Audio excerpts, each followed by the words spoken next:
Okay. Good afternoon, good evening, and good morning if you happen to be somewhere else, to everybody who's joined this webinar. My name is David Goodman.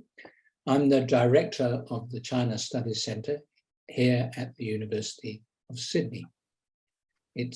Before we start, may I acknowledge the traditional owners of the land on which the university is based and the traditional owners of the land where you all may be, and acknowledge the importance and place of their elders past, present, and emerging, and traditions past, present, and emerging. Thank you all very much for joining this webinar. Tonight we have the great privilege of listening to Dr. Minglu Chen, who is going to be talking about, actually, despite the title of Innocent Young Girls, she's going to be talking about the role of gender in the appointment of cadres in the People's Republic of China. She will speak and is prepared to answer questions afterwards. When you do want to ask a question, can you please use the Q&A facility in the Zoom, down the bottom of the Zoom application. And I will then select questions for Minglu to answer. Okay, thank you all very much indeed. And now I'm going to hand over to Minglu Chen. Thank you very much, David. And thank you everyone for coming this evening to my webinar. I just had a look at the participant list. It's really good to see so many familiar names. I don't see your faces, but it's really good to see you here. I recognize a lot of colleagues that I work closely with. Also, some of my students. If you are one of the students of my this semester's unit of Chinese politics, I hope you won't disenroll from this unit after my webinar this evening. Just kidding. I would like to also start this webinar by acknowledging the traditional owners of the land on which I currently sit, the Gadigal people, and paying my respect to their elders past and present. I extend that respect to all First Nations peoples here today. Just bear with me, let me share my screen.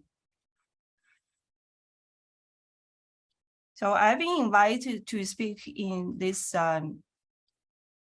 seminar series organized by the China Studies Center. Just a little bit about myself. I am a senior lecturer in the Department of Government and International Relations of the university here. And also I'm a member of the China Studies Center. I'm also leading one of the research groups at the China Studies Center that looks at local governance in China. So the Bookworm series that I'm speaking in is really a forum for members of the China Studies Center to present on their recent publications. So I'm very grateful for the China Studies Center to provide me with this opportunity to actually talk to you about one of my recent publications, this paper that's titled kind of in a slightly odd way, the Innocent Young Girls, the Search for Female Provincial Leaders in China, which has been recently published by the China Quarterly.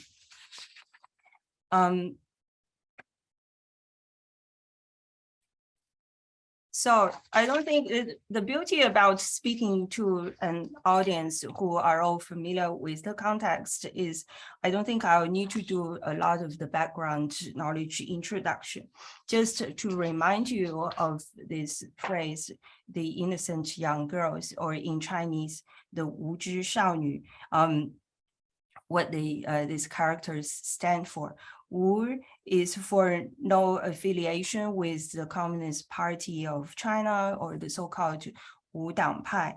Zhi is a shortened term for 知识分子 or intellectuals. I'll come back to talk about this important but really fussy category in Chinese social stratification in recent years. And this actually the discussion in this paper of the category of intellectuals has benefited from my conversation with Professor Fred Tivers, who is in the audience. Thank you very much, Fred. You would probably recognize later on some of our discussion on this topic in my speech. Then Shao here is 少数民族 or ethnic minority, and Nü, obviously female, right? So put together these 4 characters, not just stands for non-Communist Party affiliation, intellectuals, ethnic minority group,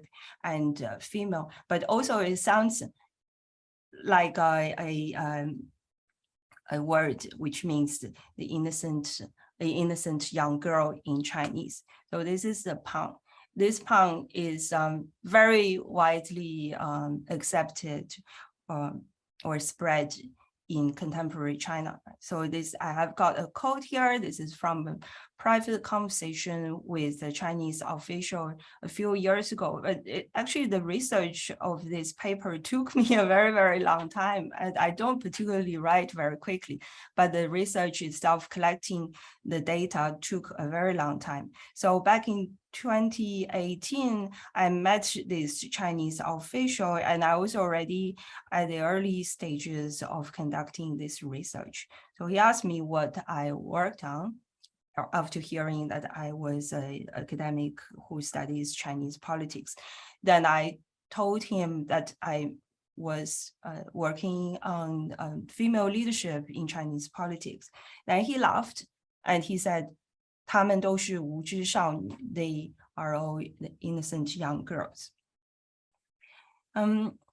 So this kind of, this Pang really, I think, reveals this assumption that in the selection of political leaders, Chinese women and Chinese men are not competing on equal grounds. Right. So when talking about male politicians' selection and promotion, people think is based on merit, performance, so on and so forth.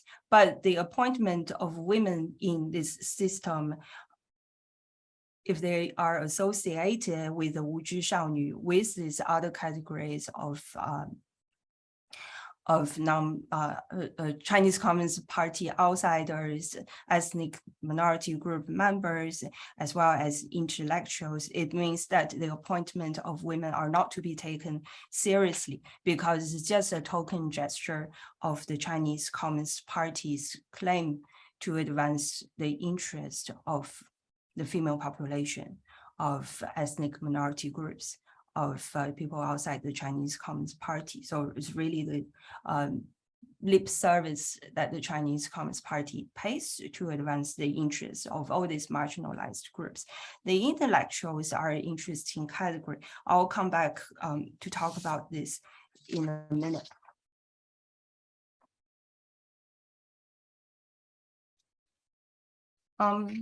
I will not really bore you with all this literature discussion. I think myself as a China scholar, sometimes I find myself kind of shifting into this habit of just focusing too much on China and forget that it's sometimes the things, oftentimes the things that I research on, they're not China unique, right? So women's disadvantage in political life is not something that we only find in China. So I'm summarizing a rich literature here. Right? All this indicates that Chinese women's political life shares many commonalities with women from other countries. Right? Everywhere there are cultural, social, institutional factors that hinder women's advancement in politics. But just this case of China and Chinese female leadership is a little bit exceptional and interesting, is because of the very nature of this one-party system. means that on the one hand, the Chinese Communist Party has positioned itself as a safeguard of women's rights in all areas of life, including political life. But on the other hand, this commitment is not held or this commitment is not subject to inter-party competition, is not subject to the need to appeal to votes. So as a result, this is what we have nowadays, right? On the one hand, we have the PRC constitution talking about women's equal rights with men in all spheres of life. And also the Chinese Communist Party has promised to attach great importance to the training and promotion of women cadres. But on the other hand, in practice, women are so scarce in political leadership at all levels.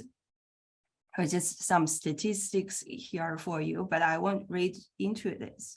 So in general, the body of literature that talks about elite politics in China, which I have benefited a great deal from. Some of you here, you actually have contributed greatly to this literature. But just one thing is this literature on China's political elites kind of hasn't really taken a gender perspective. I think the reason might be because this literature agrees that women has a very limited role to play in Chinese politics, but unfortunately it doesn't go any further to explore this issue.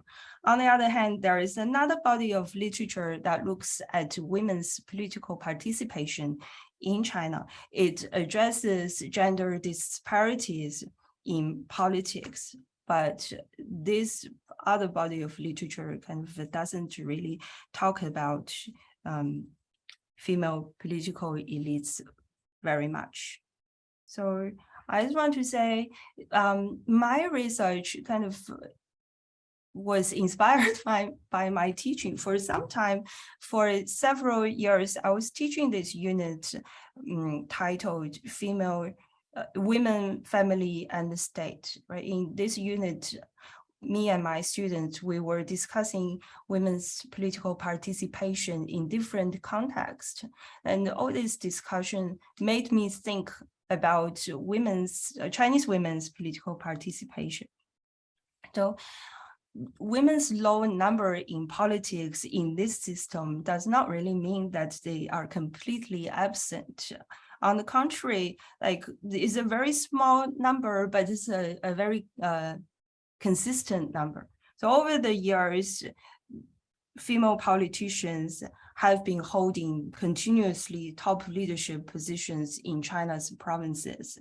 So I think this phenomenon really begs a little bit more effort and examinations.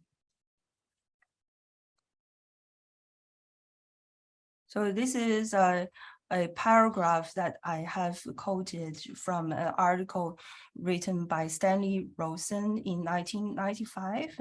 So this is, I think, a good summary of this innocent young girl or the 无知少女 phenomenon. Right? So Rosen said in this article, when people choose a woman to be a leader at the upper levels of leadership, they often demand or at least expect that the candidate may combine in herself all the following qualifications: that she is not a member of the Chinese Communist Party, that she is an intellectual, she is a member of a minority nationality or of some democratic party. So the thing is, I haven't seen any systematic or statistical testing of this assumption. So I think this is what my own research kind of tries to fill in the gap in the current research.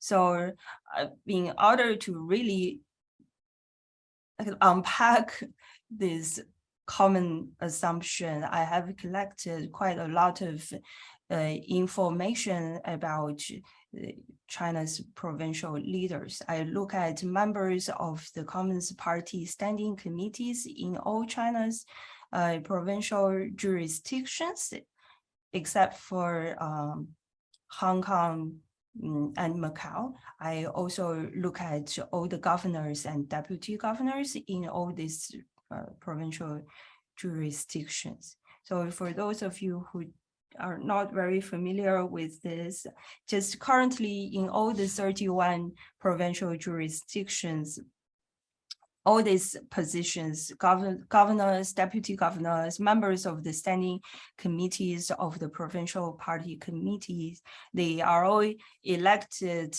every 5 years. So I have collected data of the current and the immediate past terms of these important local appointments. All this data have been collected from these two official or state affiliated media outlets, that of the Economic Daily and also that of the People's Daily. These two newspapers publish on their website a detailed biographical information of these local leaders of each term.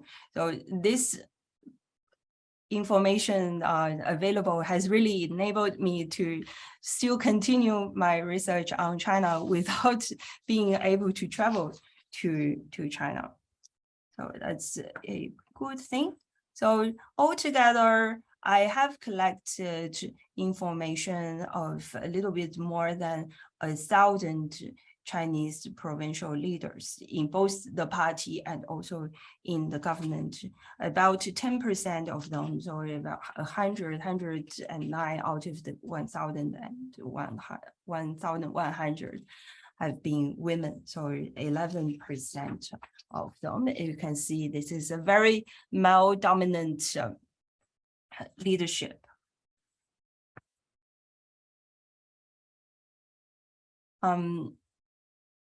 So there actually exists some kind of institutional rules about women's appointment and promotion in this political system. So the Communist Party Central Committee's organizational department actually published a document in 2001 in which it requires that the Communist Party committees and government in all provincial level jurisdictions should each have at least one female cadre in its leadership. And then also the party constitution has something to say about leadership recruitment, in which it emphasizes on the selection of female cadres. So this is one thing, right? But unfortunately, these words or these institutional rules are not accompanied by any specific policies on implementation. So as a result, I think this has left a lot of space for local interpretation.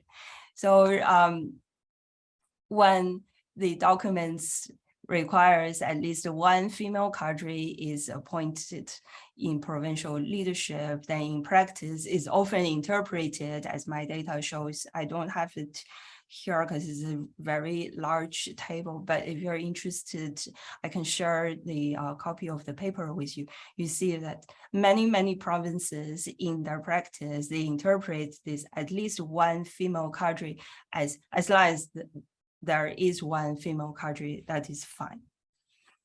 So I think this discourse of the innocent young girls falls into this very context. It just assumes that the lack of institutional rules and oversight really undermines women's political representation, as well as the political representation of other marginalized groups. So in local implementation, this all these various margins are combined into one, resulting in the absolute dominance of a group of male Han and Communist Party member officials of non-intellectual backgrounds. So, as I said, this emphasis on women's multiple minority and marginal backgrounds in the selection process indicates a downplaying of merits and performance in women's selection or women leaders selection. And also it suggests once appointed, these women only play some sort of ornamental role in governance, right? Their appointment and their governance is not to be taken seriously.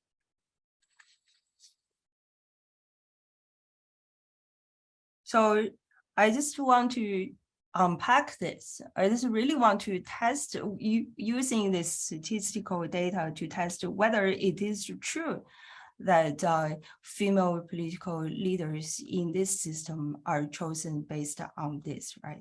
As a token gesture of the Chinese Communist Party's commitment to advance the interests of all these various marginal groups.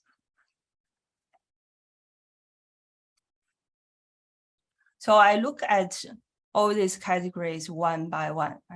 First, I look at this officials' party affiliation, then I look at their past experiences as intellectuals, and also I look at their ethnicity as well. So let's start with party affiliation. So this data, really only covers the provincial governors and deputy governors. I exclude members of the party standing committees here in this sample because by default, all these members of the party standing committee, they are party members. Right? So anyone from outside the party, they only have access to leadership of power through positions in the government. So this sample has about a little bit over 500 provincial governors as well as deputy governors. So altogether, 40 of them are from outside the Chinese Communist Party.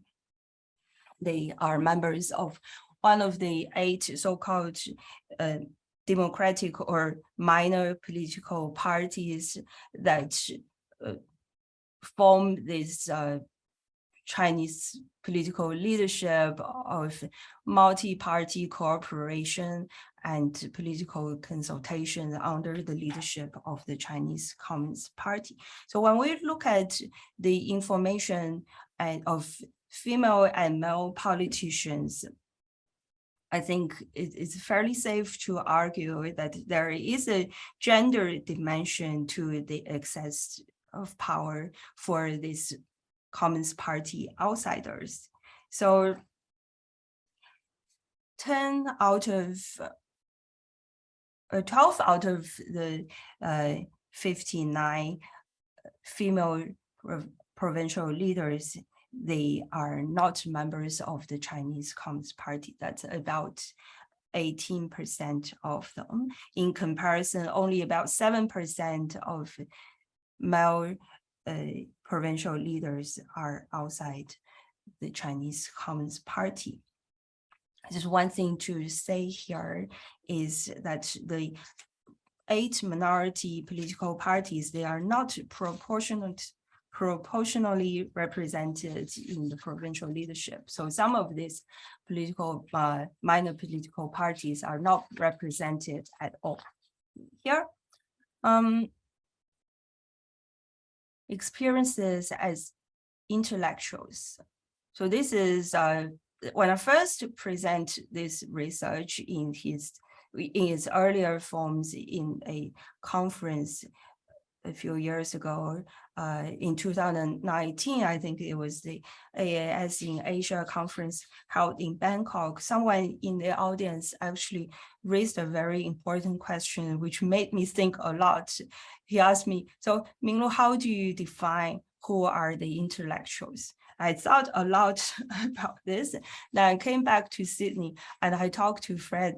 Thank you very much, Fred. I benefited from our conversation. And Fred said, it's a very complicated issue.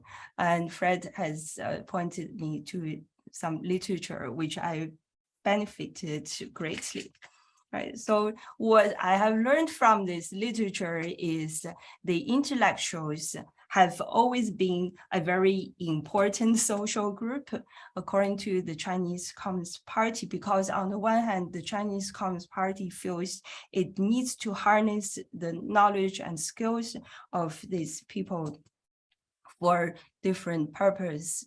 Economic development, educational growth, political propaganda, so on and so forth. On the other hand, the Chinese Communist Party feels it needs to curb the potentially harmful influence of this petty bourgeois on the revolutionary project, or just need to rein them in.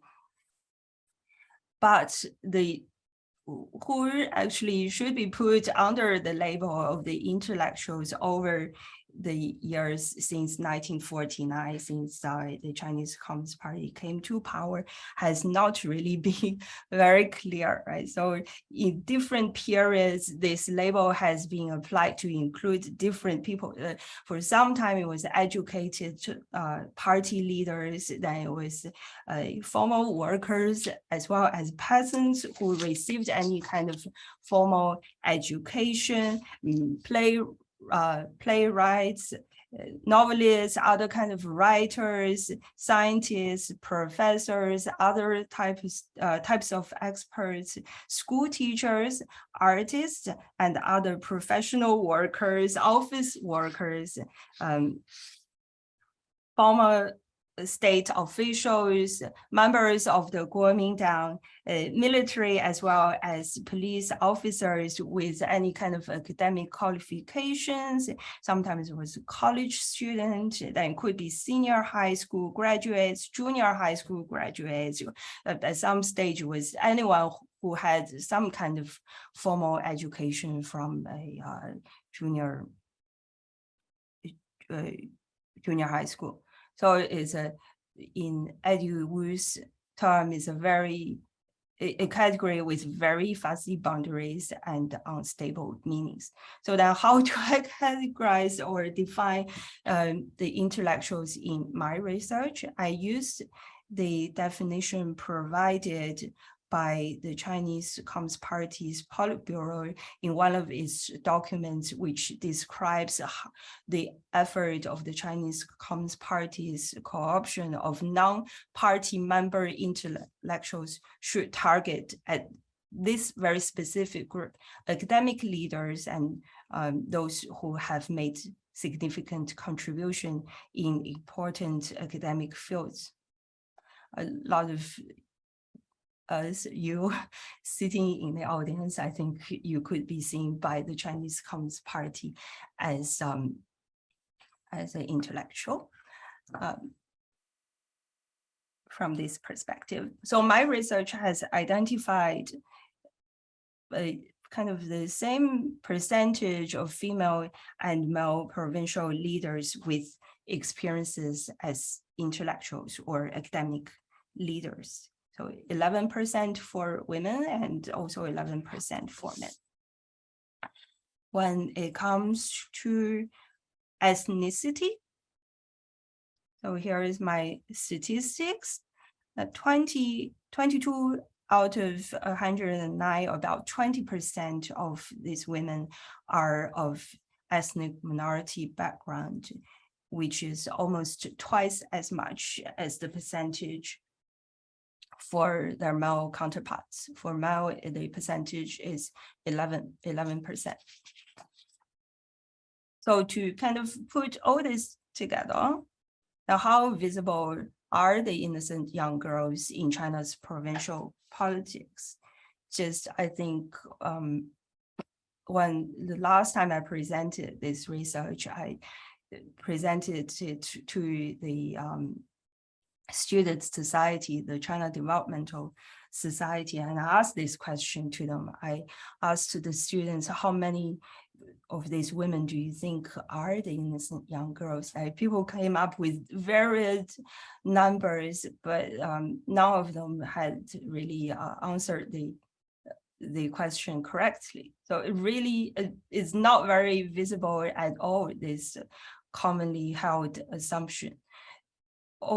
Among all the 109 female provincial leaders in my data, only one of them is an innocent young girl. No offense, right? This is Cao Xiaohong, who was the former deputy governor of Tianjin from 2013 to, I think, earlier this year. Now she has stepped down and become the deputy chair of the Tianjin People's Political Consultative Conference. So Cao Xiaohong is a member of one of the 8 minor political parties, the China Zhigongdang. She was an academic. She started her career as a lecturer in Tianjin University of Science and Technology. Then she worked her way up the academic leadership. So she was lecturer, then later she became dean, vice president, then president of the university. She has a PhD in, I think, food science from a university in Japan. And she is the member of an ethnic minority group. She is a member of the Hui. So this is really the only innocent young girl visible, right?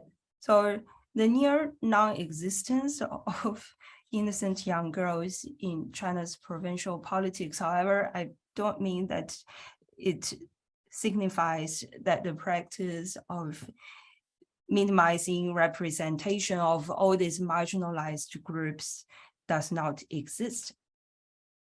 Because as I have just discussed, out of the 100 or so female provincial leaders in this study, about 10% of them are party outsiders, 10% of them have experiences as intellectuals, and 20% of them are members of ethnic minority group. It is also particularly uncommon to see the group of party outsiders and intellectuals being combined into one. 5%, a little bit over 5% of these female leaders, they are both non-Communist Party members as well as intellectuals.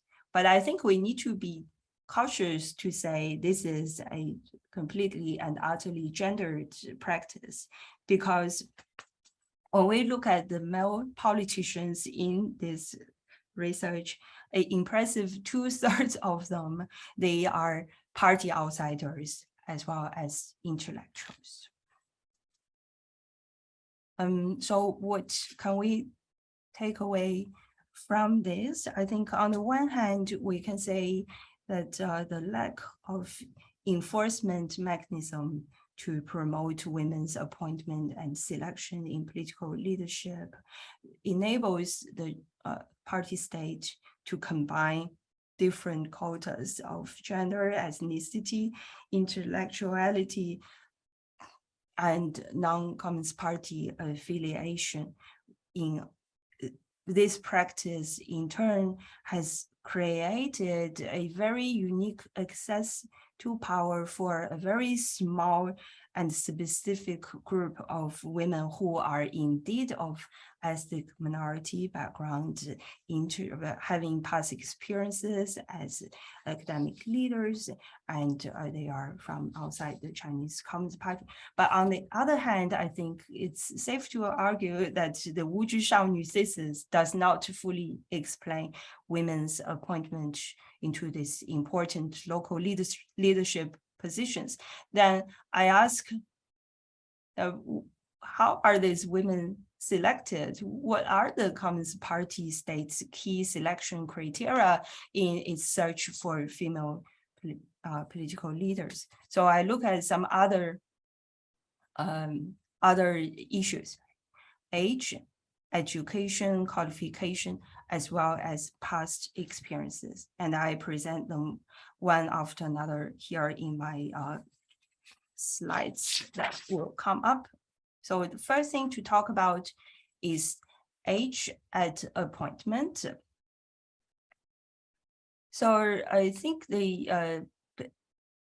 this data, this group of women, they have a relatively large age gap. So the youngest that was appointed to provincial leadership was Xie Ru. She became the deputy governor of Jiangxi at the age of 39.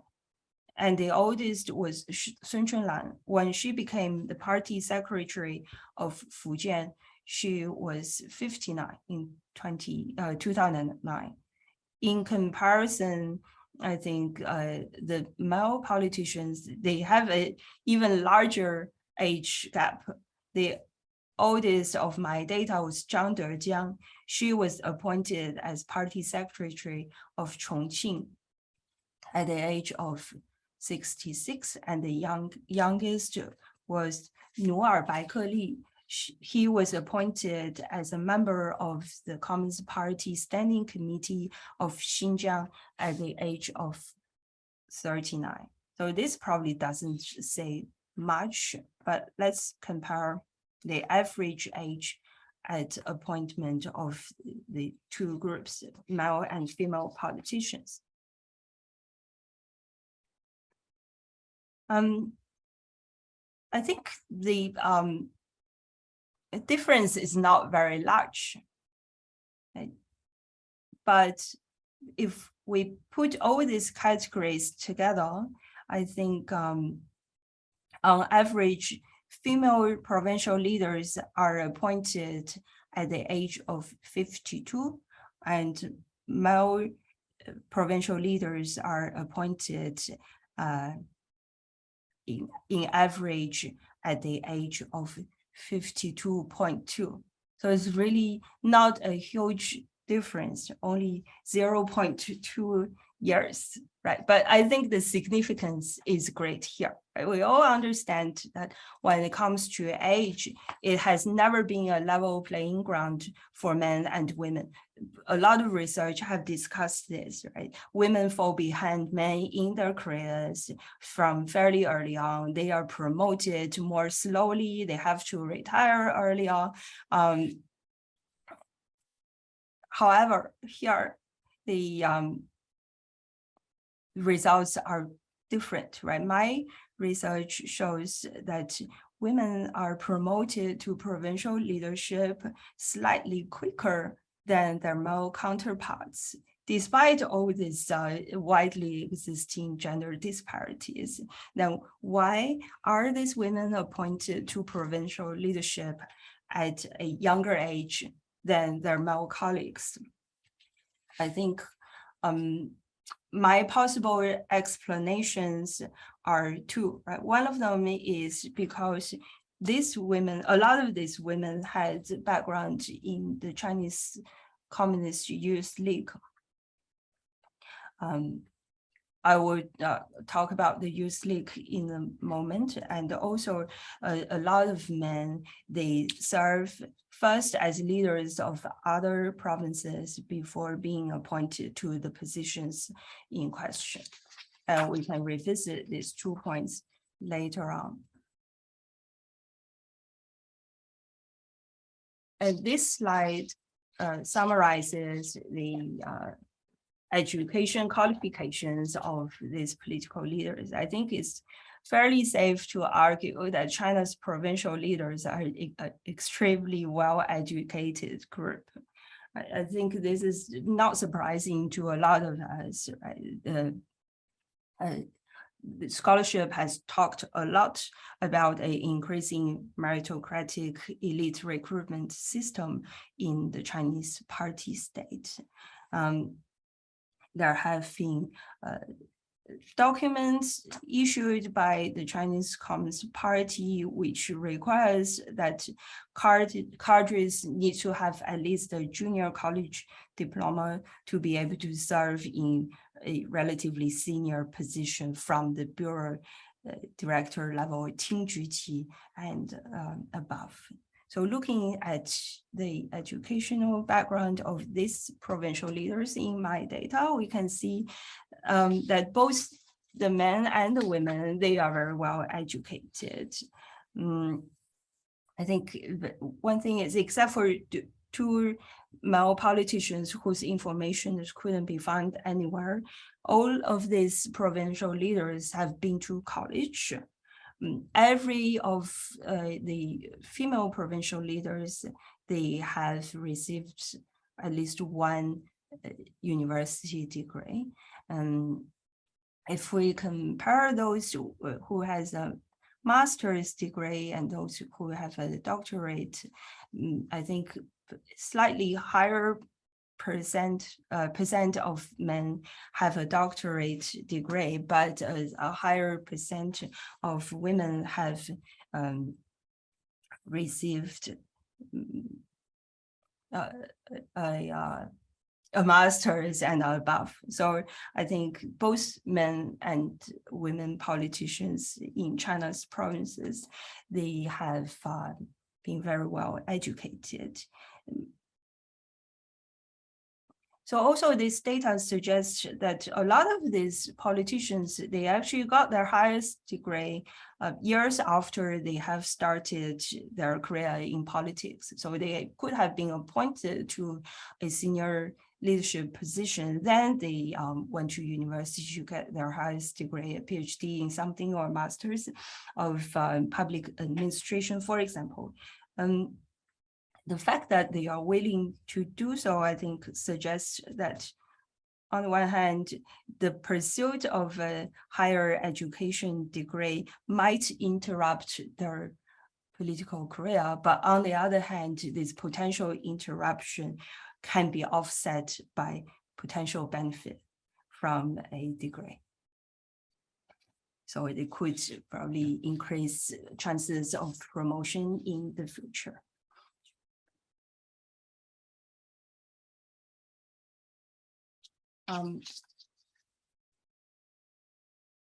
So how am I doing time-wise? Oh, not very well. Sorry, I have been speaking too slowly. So I'll just be very quickly summarizing my key findings, right? Another thing to look at is this provincial leaders' past experiences before they came to the positions in question.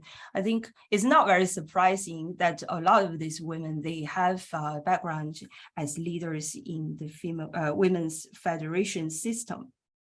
Right. This is an organization that represents women's interests and promotes the party state's policies among women. Right. This has been a gender unique track to political power for female politicians. It's not surprising, but something that surprises me is it turns out that the Communist Youth League has been a pathway to political leadership, the gender pathway to political leadership. We all know the Youth League has played a very important role in Chinese politics, in elite politics, particularly so much that we know the Tuanpai, the Youth League faction. That's very well known, but I don't think before my research there has been any discussion of actually the Youth League is more of a pathway to higher political power for female politicians than male politicians. This begs, I think, further exploration. But one possible explanation is, this is a breakdown by gender. Women, so many women of the Youth League background has been promoted to provincial leadership more than their male counterparts. I think it's because they are lacking in other other sorts of experiences. Right? State-owned enterprises has been known as a vehicle to political power, which we often don't see women serving as senior managers of these SOEs. Also, we seldom see senior female leaders in the ministries and central agencies. And women my data suggests that women are often not considered for interprovincial appointments. So I just quickly summarize my findings, right? I think if I had a young niece in China who wanted to have a political career, I would suggest to her that she should start early. She should go to university, get as many degrees as possible, preferably a PhD, but if not a master's. She should join the Chinese Communist Party instead of one of the minor political parties, and it's probably is going to benefit her if she could find a leadership position in the youth league first. I think just to summarize, I'm not kind of completely rejecting the assumption that there exist tokenistic gestures of the Chinese Communist Party of combining all these different categories together. But I endeavor to show you the nuance behind this. I think on the one hand, there has been such practices, but on the other hand, by and large, women's appointments have been following the same criteria as their male counterparts. The emphasis has been on performance, educational background, age, Communist Party membership, experiences, so on and so forth. So women's underrepresentation is the result, on the one hand, of the lack of any kind of formal oversight rules that could ensure women's selection and promotion. But on the other hand, women are just disadvantaged in general in all these categories. They don't have the necessary social and political network. They lack the kind of important political trainings. They are disadvantaged in education. That leads to their underrepresentation in leadership. Sorry, I have been very slow, but I have summarized my findings. I will stop sharing. I'm now ready for questions. Thank you very much, Minglu. If I may, I'll take advantage of being chair to ask the first question whilst other people are getting their questions together. So as I understand it, and as you kind of said, the reason that there aren't so many women in leadership positions, presumably at any level, but you've dealt with the provincial level, is lack of opportunity, lack of experience, and lack of opportunity. So what prospects do you see for any of that changing in the immediate or longer term future? Unfortunately, I really see any kind of significant and meaningful change would have to come from the party itself. I believe this kind of requirement of each provincial jurisdiction having to have at least one female leader has been helpful, but it's not enough. This has to change if we really want to see any significant change. But the Communist Party itself is a very masculine institution, right? For it to address this institutional issue, I don't think is a very easy thing to do. But there were more women involved in leadership positions during the Cultural Revolution, were there not? For example, as members of the Central Committee and various other things. Yes, I actually have done a little bit of a statistical research on that too.